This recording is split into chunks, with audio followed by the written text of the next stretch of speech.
So ఈరోజు class advantages of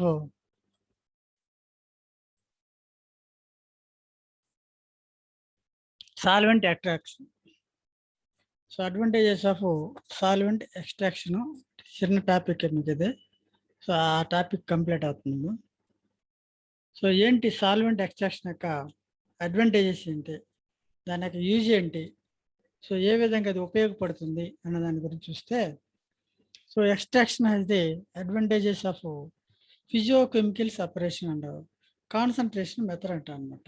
ఎందుకంటే so as well as the physiological and chemical separation. So physical separation chemical separation రెండు కూడా, మరియు దాని యొక్క కాన్సన్ట్రేషన్ కూడా మనం తెలుసుకోవచ్చు. దాన్నే సాల్వెంట్ ఎక్స్ట్రాక్షన్ మనకు ఉపయోగపడుతుంది. సో దీంట్లో మెయిన్గా so this method is consumes only small time. So why the solvent extraction method is it is used for only chemical physiochemical separations means what? So it consumes only small time. So because of only it is a less time, we can separate by only different solvents.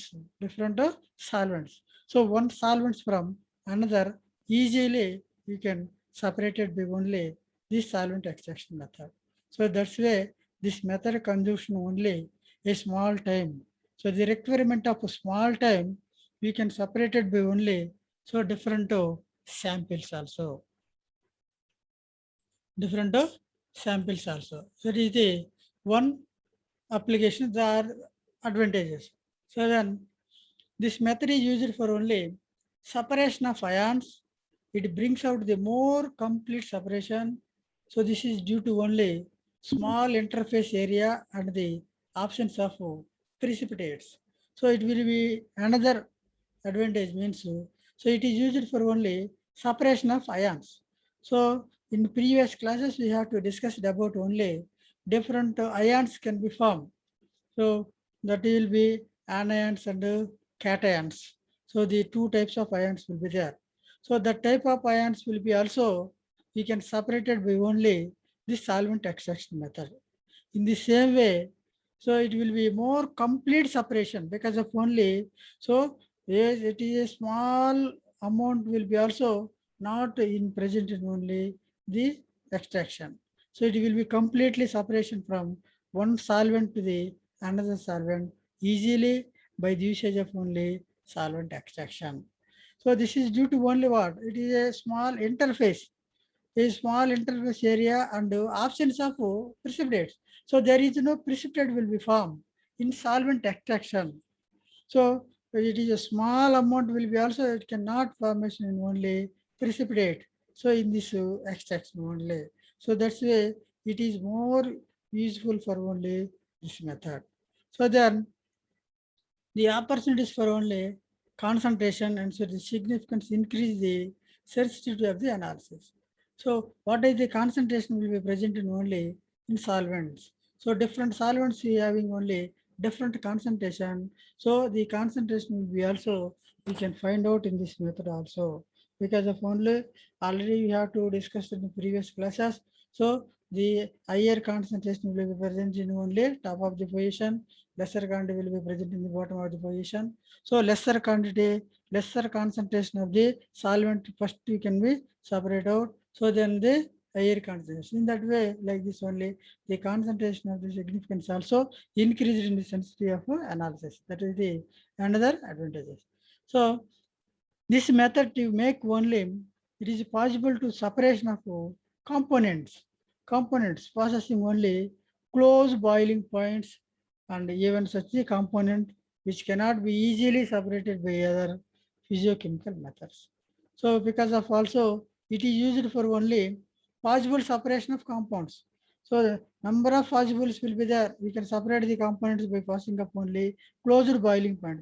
For example, if you take the 3 or 4 solvents, so one solvent boiling point will be nearly related to only another solvents. So at that time, the type of solvents can be also you can separate it by only easily separated by only so this method, physiochemical methods. So by usage of this method, so it is a nearly, so it is a small difference in between only boiling point of different solvents of components will be also, you can separate it by only the solvent extraction method. So this will be also another advantages. So then,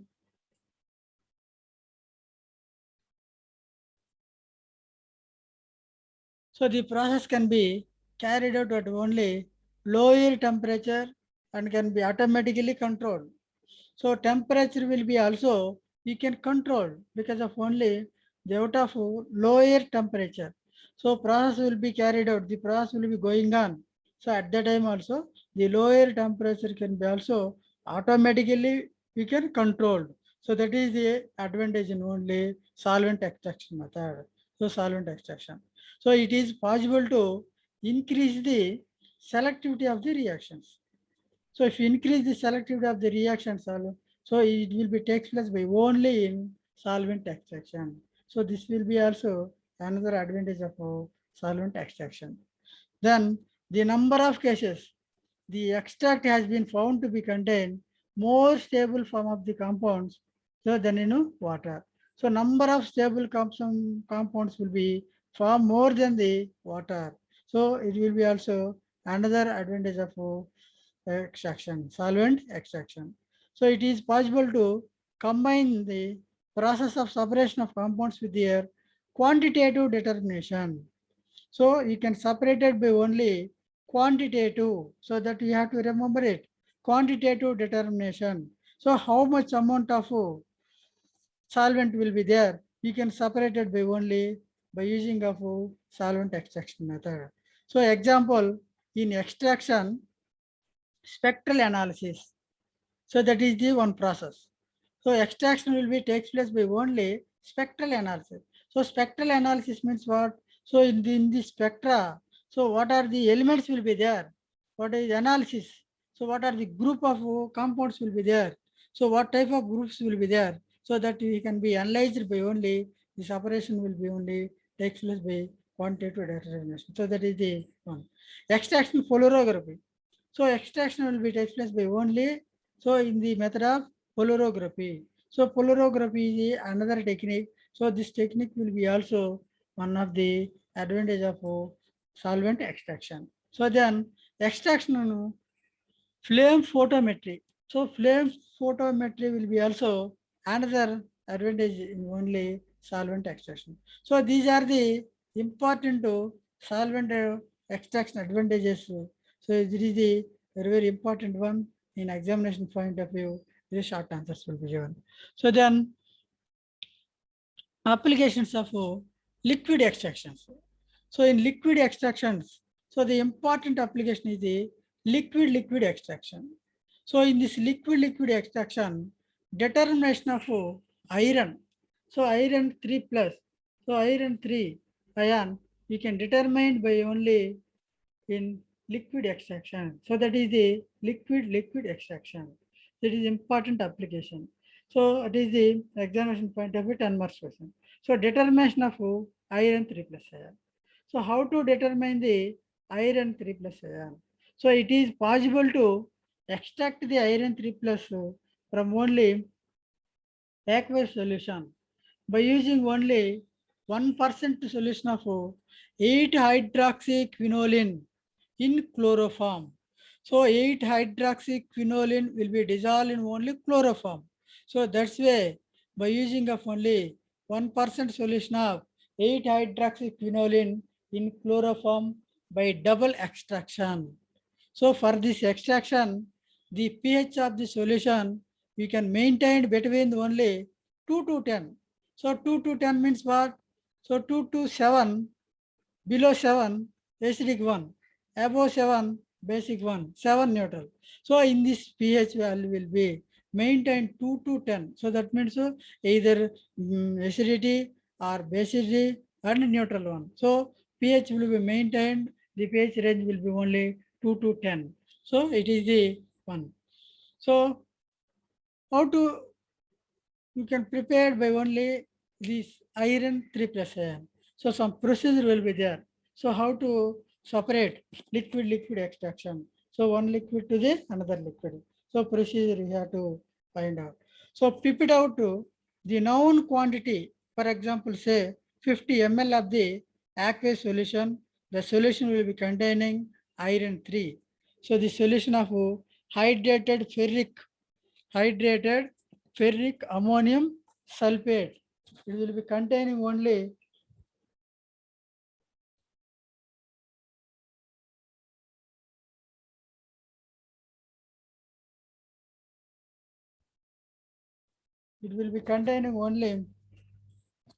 so solution hydrated ferric ammonium sulfate 0.226 grams per liter in 100 ml of separating funnel. So that is the one method. So that means so we can flip it out.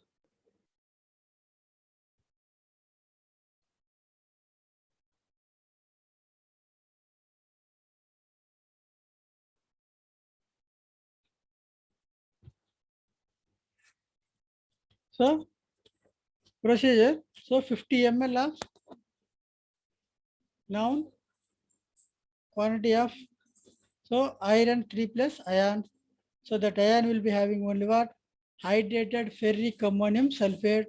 The hydrated ferric ammonium sulfate will be containing only 0.226 grams per liter in 1000 ml separation. So that is the one. So then, so now, so the solution by adding of only 10 ml of 1% solution of oxime in chloroform. So oxime will be dissolved in chloroform. So that will be solution. That solution, if you take the only 10 ml of solution to the only, so that 50 ml of the solution. So these two solutions will be shared containing the separating funnel about only 2 minutes and allowed to stand. So it is a shake well the solution. So it will be taken by only separating funnel about 2 minutes and allowed to stand. So then now the separation of chloroform layer and measure it the optical density with the help of the spectrophotometer. So in this one we can usage of only spectrophotometer also. Spectrophotometer also. So you can two layers will be formed. So chloroform layer and the solvent layer. So you can chloroform layer can be separated. So what is the amount of solvent we can be find out by only by using help of the spectrophotometer. So repeated the process several times using every time by adding of only 10% solution 10 ml of 1% solution of chloroform. So it will be continue the process. From this data you can determine iron 3 plus ions easily. So that is the method for only. So determination of iron 3 plus. So that is the procedure. So this procedure we can usage of only spectrophotometer. You can identify the easily what amount of iron will be present. So that is the application of liquid extraction. So it is the important one application in examination point of view also very important one. So దీంట్లో చూడండి so అప్లికేషన్లో liquid ఎక్స్ట్రాక్షన్లో liquid extraction అంటాం. ఈ liquid ఎక్స్ట్రాక్షన్లో determination of iron 3 plus. So iron 3 ప్లస్ని మనం ఏ విధంగా డిటర్మైన్ చేస్తాము అనేది కానీ తీసుకుంటే సో ఎట్లా చేస్తాము అంటే సో దీనికి మనకి ఏం కావాలి సో 1% సొల్యూషన్ తీసుకోవాలి. అది ఏంటి 8 హైడ్రాక్సీ క్వినోలిన్ తీసుకొని దాన్ని క్లోరోఫామ్లో కరిగించుకోవాలి. It is a double extraction అంటాం దాన్ని. సో దాన్ని తీసుకోవాలి ఫర్ దిస్ ఎక్స్ట్రాక్షన్ ఓన్లీ. దాని యొక్క pH ఎంత మెయింటైన్ చేయాలి అంటే 2 to 10 వరకు ఉండాలి. 2 to 10 వరకు అంటే మనకు ఆల్రెడీ తెలిసి pH స్కేల్లో 7 కంటే బిలో ఉంటే యాసిడ్ అంటాము, 7 కంటే అబవ్ ఉంటే బేస్ అంటాము, 7 ఉంటే న్యూట్రల్ అంటాం. సో అంతవరకు మనకు ఒక ఐడియా ఉంది. సో ఆ సొల్యూషన్ మెయింటైన్ చేయడం తీసుకోవాలి. తర్వాత ప్రొసీజర్ ఏంటి దీనికి అంటే పిపెట్ తీసుకొని 50 ml మనకు తెలిసిన సొల్యూషన్ అనేటువంటి ఐరన్ 3 ప్లస్ సొల్యూషన్ని, అది కూడా ఏం సొల్యూషన్ అది ఐరన్ ఉండేది hydrated ferric ammonium sulphate. Already ఇంటర్మీడియట్లో చేస్తుంటారు మీరు దీన్ని ఏదైనా. So sulphuric acid ferric sulphate ఉంది అర్థమైందా. దీన్ని ఆక్సాలిక్ యాసిడ్తో టైట్రేషన్ చేసేటప్పుడు అలాగే మీ హైడ్రేటెడ్ ఫెర్రిక్ అమ్మోనియం సల్ఫేట్ని అది ఎంత ఉండాలంటే 0.226 grams per లీటర్లో 100 mlని ఒక సపరేటింగ్ పన్నల్. సో సపరేటింగ్ పన్నల్ ఆల్రెడీ మీకు చూపించాం మేము. సో దాంట్లో తీసుకోవాలి, సపరేటింగ్ పన్నల్లో తీసుకోవాలి. సో సపరేటింగ్ పన్నల్లో తీసుకొని సపరేటింగ్ పన్నల్లో తీసుకోవాలి. సో ఏంటది? Hydrated ferric ammonium sulphate. ఎంత ఉంటుంది అది? 0.02226 grams per లీటర్లో కరిగించి ఉంటుంది దానిలో. అది ఎంత తీసుకోవాలా? అది దేన్ని ఎంతలో తీసుకోవాలా? 100 ml సపరేటింగ్ పన్నాలి. సో మన దగ్గర ఉండేది కూడా 100 ml సపరేటింగ్. దానికి ఏం చేయాలంటే 10 ml 1% ఆక్సైమ్. ఆక్సైమ్ అనేది సాల్ట్. సో దాన్ని క్లోరోఫామ్లో కరిగించుకోవాలి. సో క్లోరోఫామ్లో కరిగించుకున్న సొల్యూషన్లో నుంచి 10 ml పిప్డ్ అవుట్ చేసుకొని 50 ml ఇంతకుముందు తీసుకున్న దానికి యాడ్ చేయాలి. ఇప్పుడు 2 సొల్యూషన్స్ వచ్చినాయి. ఈ 2 సొల్యూషన్స్ దేంట్లో ఉన్నాయి? సపరేటింగ్ పన్నల్లో ఉన్నాయి. ఈ సపరేటింగ్ పన్నలో ఈ 2 సొల్యూషన్స్ని బాగా షేక్ చేయాలి.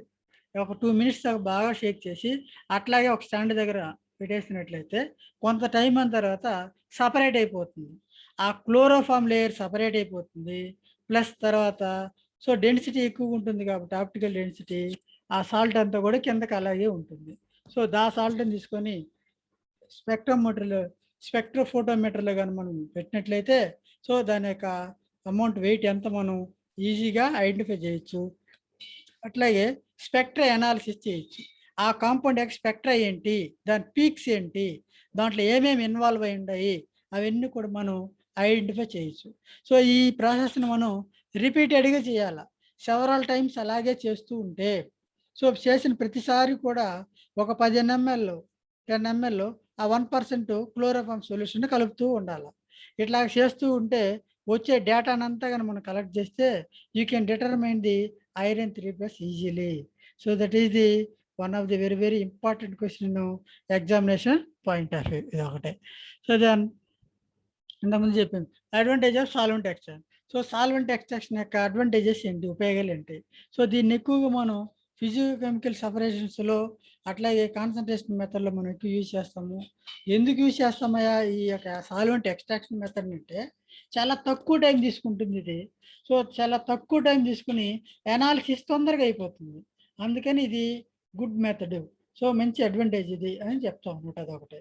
సో ఈ మెథడ్ని మనం ఎందుకు యూజ్ చేస్తామంటే ఈ మెథడ్లో మనకు సపరేషన్ ఆఫ్ అయాన్స్ అనేది చేయొచ్చు మనం. సో దీంట్లో ఏ అయాన్స్ ఉన్నాయి? అయాన్స్ 2 రకాలే, ఐదర్ అనాయాన్స్, క్యాటయాన్స్. సో ఈ డిఫరెంట్ అనాయాన్స్ డిఫరెంట్ క్యాటయాన్స్ ఉంటాయి కాబట్టి ఆ అయాన్స్ అన్నిటిని కూడా సపరేట్ చేయడానికి మనం ఈ మెథడ్ని ఎక్కువగా యూజ్ చేస్తాము. అది అట్లాగే కంప్లీట్ సపరేషన్ అనేది జరుగుతుంది ఇక్కడ. సో మనకి దేంట్లో కూడా పూర్తిగా కూడా సపరేషన్ చేయలేం. ఏదో ట్రేసెస్ ఆఫ్ ఎలిమెంట్స్ మిగిలిపోతాయి, కొంత పదార్థం అలాగే ఉండిపోతుంది. సో అట్లా ఉండిపోతాయి. సో అట్లా కాకుండా ఇక్కడ సో పూర్తిగా మనం సపరేట్ చేయొచ్చు. సో ఈ సాల్వెంట్స్లో అయాన్స్ని సపరేట్ చేయొచ్చు, అదేవిధంగా సొల్యూషన్స్ని కూడా మనం సపరేట్ చేయొచ్చు. సో ఇది ఒకటి ఇంపార్టెంట్. అట్లాగే కాన్సన్ట్రేషన్ బేస్ చేసుకొని ఉంటుంది ఇక్కడ. సో కాన్సన్ట్రేషన్ ఎక్కువ తక్కువ 2 ఉంటుంది. సో కాన్సన్ట్రేషన్ ఎక్కువగా ఉండేది కొంచెం లేటుగా అవుతుంది, కాన్సన్ట్రేషన్ తక్కువగా ఉండేది ఫస్ట్గా సపరేషన్ చేయబడుతుంది. సో అదొక ఇక్కడ అడ్వాంటేజ్ అనేది ఉంది. సో ఈ మెథడ్ని మనం వాట్ ఆర్ ది కాంపోనెంట్స్ని మనం సపరేషన్ ఆఫ్ కాంపోనెంట్స్ ఏమేమి కాంపోనెంట్స్ ఉన్నాయి? సో నంబర్ ఆఫ్ కాంపోనెంట్స్ అనేవి ఉంటాయి మనకు. అయితే ఈ ఉన్నటువంటి కాంపోనెంట్లో ఒక కాంపోనెంట్ యొక్క బాష్పీభవన ఉష్ణోగ్రత బాయిలింగ్ పాయింట్ అనేది ఇంకొక దానికి దగ్గరగా ఉంటుంది. ఫర్ ఎగ్జాంపుల్ ఒకదానికి 280 అనుకోండి, ఇంకోటి 279 ఉంటుంది. ఇలాంటి కాంపౌండ్లు కలిపేసాం అనుకోండి, అది మనం సపరేట్ చేయాలా? ఈజీగా అంత ఈజీగా సపరేట్ చేయడానికి. అందుకనే ఏమవుతుందంటే ఈ మెథడ్స్ ఉపయోగించడం వల్ల దగ్గర సంబంధం ఉన్నటువంటి బాయిలింగ్ పాయింట్ కాంపోనెంట్స్ని కూడా మనం సాల్వెంట్ ఎక్స్ట్రాక్షన్ ద్వారా సపరేట్ చేయొచ్చు. అందుకని ఇది చాలా ఇంపార్టెంట్ అడ్వాంటేజ్ మెథడ్ అనేది మనం చేస్తాం అన్నమాట. సో దెన్ అంతేకాకుండా సో దీంట్లో ఈ ప్రాసెస్లో ఏంటంటే టెంపరేచర్ అనేది కూడా ఒక పాయింట్ ఉంటుంది. సో లో temperature also we can be controlled. ఎప్పుడైతే హై టెంపరేచర్స్ ఉన్నప్పుడు అంటే ఎక్కువ ఉష్ణోగ్రతలు ఉన్నప్పుడు మాత్రమే మనం వాటిని తగ్గించడం కానీ పెంచడం కానీ చేస్తాం. సో తక్కువ ఉష్ణోగ్రతలు అంటే అర్థమైంది, ఇట్ ఇస్ రూమ్ టెంపరేచర్ ఉండొచ్చు, గది ఉష్ణోగ్రత ఉండొచ్చు. అలాంటి టెంపరేచర్స్ కూడా automatically you can control it by using of only solvent extraction method అనమాట. So that is another advantages అనమాట. అడ్వాంటేజ్ మనం చెప్తాం అనమాట. And also it increase the selectivity of the reactions. So selectivity of the reactions యొక్క reaction రేటును కూడా మనం increase చేయొచ్చు ఈ మెథడ్ ఉపయోగించి. So some number of cases అనేది ఉంటుంది. It has been found to only more stable form of compounds in the water. So number of stable compounds other than the water కన్వర్ల్ కూడా మనం ఈ పద్ధతిని ఉపయోగించి మనం తెలుసుకోవచ్చు. And also it is possible to combine the process separation compounds in the quantitative determination. So quantitative determination మీకు already ఇంతకుముందు మనం చేసాం. సో ఇంటర్ప్రిటేషన్ డేటా ఒకటి, అట్లాగే treatment of analytical data, errors అర్థమైందా. సో ఆ యూనిట్లో వచ్చాయి. బట్ అవన్నీ కూడా ఏంటంటే క్వాలిటేటివ్ అండ్ క్వాంటిటేటివ్. బట్ ఇక్కడ క్వాంటిటేటివ్ డిటర్మినేషన్ ఏంటంటే సో కంప్లీట్గా సపరేషన్ చేస్తాం, అక్కడ పూర్తిగా కాదు. అక్కడ ప్రిసిపిటేషన్ కో ప్రిసిపిటేషన్ చేసాం, దాంట్లో ఏదో కొంత ట్రేసెస్ మిగిలిపోతాయి. సో కరెక్ట్ వాల్యూస్ అనేవి మనకి రావు. బట్ ఇన్ దిస్ ప్రాసెస్ ఈ దీంట్లో మాత్రం కరెక్ట్ వాల్యూని మనం ఐడెంటిఫై చేయొచ్చు. ఆ ఎగ్జాంపులే మీకు చెప్తున్నాను. సో ఎక్స్ట్రాక్షన్ అనేది స్పెక్ట్రల్ అనాలిసిస్ ద్వారా చేయొచ్చు, ఎక్స్ట్రాక్షన్ అనేది హోలోగ్రఫీ ద్వారా చేయొచ్చు, ఎక్స్ట్రాక్షన్ అనేది ఫ్లేమ్ ఫోటోమెట్రీ ద్వారా చేయొచ్చు. ఇవన్నీ కూడా దేని కిందకు వస్తాయంటే ఈ సాల్వెంట్ ఎక్స్ట్రాక్షన్ కిందకు వస్తాయి. సో అందుకని ఇవన్నీ కూడా అడ్వాంటేజెస్గా మనం చెప్పేదానికి అవకాశం ఉంటుంది. సో ఇది వెరీ వెరీ ఇంపార్టెంట్. సో రెండు కలిపి కూడా 10 మార్కులు కడతాడు, లేదా సపరేట్గా అడిగినప్పుడు ఒకటే క్వశ్చన్ని అడుగుతాడు ఎగ్జామ్లో 5 మార్క్స్కి. కాబట్టి మీరు తరువుగా ప్రిపేర్ అవ్వాల్సి ఉంటుంది. సో ఇది ఇంపార్టెంట్ టాపిక్ మా, అది ఒకటి గుర్తుపెట్టుకోండి. వీటికి ఒక టాపిక్ అయింది, ఇంకొక చిన్న పారాగ్రాఫ్ టాపిక్లోనే ఈ వారంలో మీకు ఇది కంప్లీట్ అయిపోతుంది. ఈ పేపర్ కంప్లీట్గా ఒకసారి వెరిఫై చేసుకోండి. మీకు అన్ని వీడియోస్ పెట్టున్నాను, అట్లాగే మెటీరియల్ అంతా కూడా షేర్ చేస్తాను. ఇంకేదైనా మెటీరియల్ దీంట్లో మిస్ అయ్యింటే నేను మళ్ళీ షేర్ చేస్తాను. ఆటోమేటిక్గా అన్ని యూనిట్లు అయినాయి మీకు ఆన్లైన్ క్లాసుల ద్వారానే. ట్రీట్మెంట్ ఆఫ్ అనలిటికల్ డేటా కానివ్వండి, అదేనా, అట్లాగే ఇంకా మీరు చూస్తే దీంట్లో మీకు అన్ని ఆల్మోస్ట్ మొత్తం కవర్ అయినట్టే. ఫస్ట్ క్వాంటిటేటివ్ అనాలిసిస్ చెప్పాం.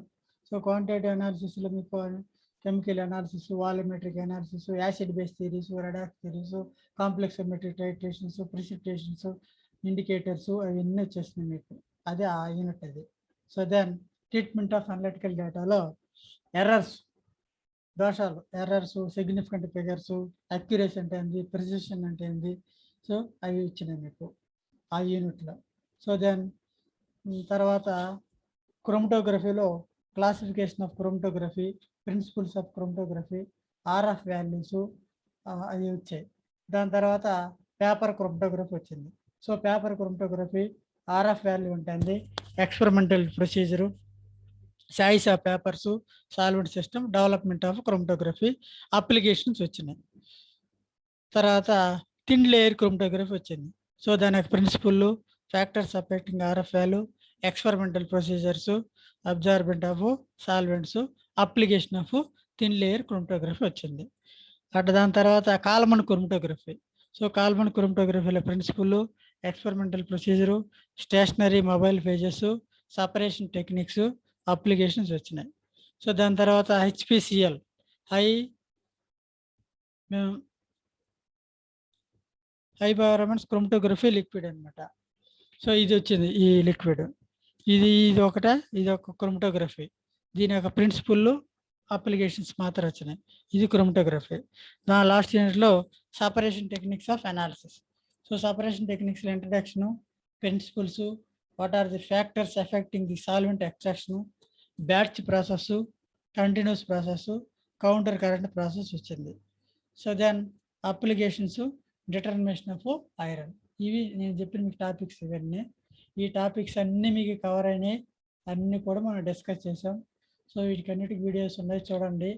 మొత్తం వీడియోస్ మళ్ళీ ఒకసారి కూడా షేర్ చేస్తాను, మెటీరియల్ షేర్ చేస్తాను. ఈ పేపర్ మీకు 7th A paper, analytical methods in chemistry. ఇది ఓకే. ఇక మీకు చెప్పాల్సింది ion exchange, introduction, action of ion exchange, resin separations, inorganic mixtures, applications, principle. So ఇది ఈ 3 రోజుల లోపల అయిపోతుంది.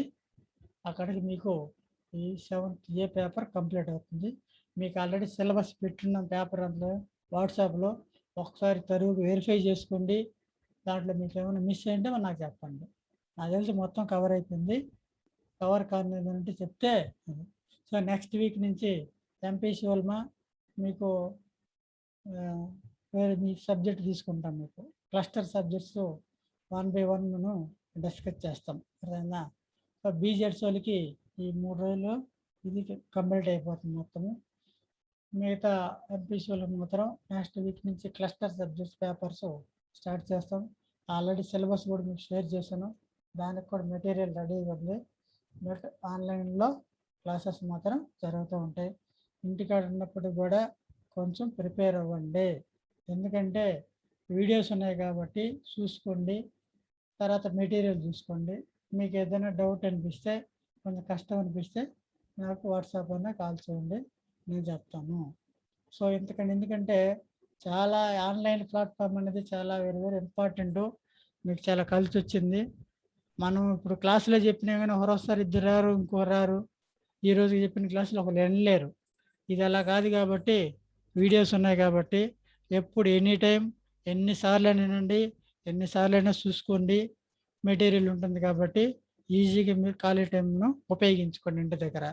సో మంచి ఉపయోగం, చాలా అవైలబిలిటీగా ఉంది మీకు. మాకు కూడా ఏంటంటే అక్కడ అంటే పనుల్లో పడి కొంచెం కష్టమయ్యేది. ఇప్పుడు అంటే క్లాసులు కాబట్టి అందరికీ ఈజీగా మీకు స్టోర్ చేయగలుగుతున్నాం. ఎప్పటికైనా ఉంటుంది మీకు. ఇది యూట్యూబ్లో పెట్టాం కాబట్టి అట్ ఎనీ టైం మీరు సెర్చ్ చేసుకుంటే వస్తుంది. టాపిక్ పేరు చెప్పుకుంటే వస్తుంది. మీకు లింకులు పెట్టినా లింకుల టాపిక్ కొడితే ఆటోమేటిక్గా డెరైవ్ అవుతుంది, చూసుకోవచ్చు యూట్యూబ్లో. అది కాకుండా మీకు ఆల్రెడీ యూట్యూబ్లో పెట్టాను నేను అన్నీ, మీకు అంతా షేర్ చేస్తున్నాం కాబట్టి ఆ లింక్ని మీరు కాపీ చేసి పెట్టుకోండి ఒక దగ్గర. అన్నిటి దగ్గర లింకులు అన్నీ ఉన్నాయనుకోండి చాలు, లేదా రాసి పెట్టుకోండి ఆ లింకులు మీరు ఈజీగా. అర్థమైందా? ఒక బుక్లో రాసుకున్నారంటే ఫోన్ పోయినా కూడా మీకు ఎగ్జాములు జరిగేటప్పుడు కూడా మీకు చాలా ఉపయోగం. అది చాలా బెస్ట్ థింగ్గా ఉంటుంది. సో ఇది మీకు కాబట్టి మీరు నాకు తెలిసి మందే చాలా ఫాస్ట్గా అయింది అనుకుంటున్నా. ఏమ్మా చెప్పండి.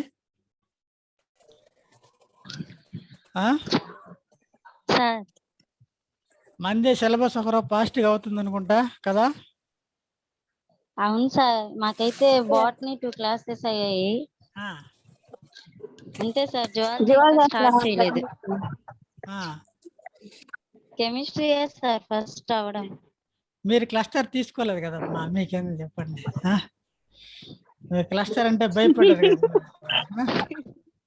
మీరు 4 పేపర్లు చదవాలి జువాలజీ కానివ్వండి తొందరగా. ఇంకా జువాలజీ బాటనీ చదవండి బాగా మీరు. జువాలజీ బాటనీ మీద పడాలా. మీకు ఈరోజు వచ్చింది ధనలక్ష్మి వచ్చిందా? ఏమ్మా నువ్వు ఇన్ని రోజులు ఏడకపోయినావు నువ్వు? సార్ బాగాలేదండి, నా గ్రూప్ లేదు, యాడ్ చేయమంటే యాడ్ చేయలేదు సార్. ఎవరు లింక్ పంపించలేదు. ఇంకా నువ్వు అసలు లేవు గ్రూప్ లో లేవా? ఉన్నాను సార్. సరే నువ్వు కంటిన్యూగా క్లాసులకి రావాల్సింది. నువ్వు క్లస్టర్ తీసుకున్నావు కదా కెమిస్ట్రీ? తీసుకున్నాను సార్. కాబట్టి ఏంటంటే నువ్వు వాళ్ళతో పాటుగా రావాల్సింది, ఎంపీసీ వాళ్ళతో పాటుగానే. ఓకే, నేను లింక్ పెడతాను. లింక్ పెట్టినప్పుడు అంతా నువ్వు అటెండ్ కావాలా, సరేనా? Okay sir. మిగతా వాళ్ళు హర్షిత, మౌనిక ఉన్నారా? అబ్బా అరుస్తున్నారా? సరే సరే, ఇది టైం కాదు. కాకపోతే మీకు టైం టేబుల్ ఎవరు ఉంది కాబట్టి ఇంక తప్పనిసరి పరిస్థితులు తీసుకోవాల్సి వచ్చింది. అర్థమైందా? మామూలుగా మార్నింగ్ టైం అయితే బాగుంటుంది. కాకపోతే అమ్మా ఏమ్మా అవునా? సరే సరేలే, ఓకే. ప్రిపేర్ అవ్వండి బాగా. Okay okay, will leave the meeting. సరే సార్.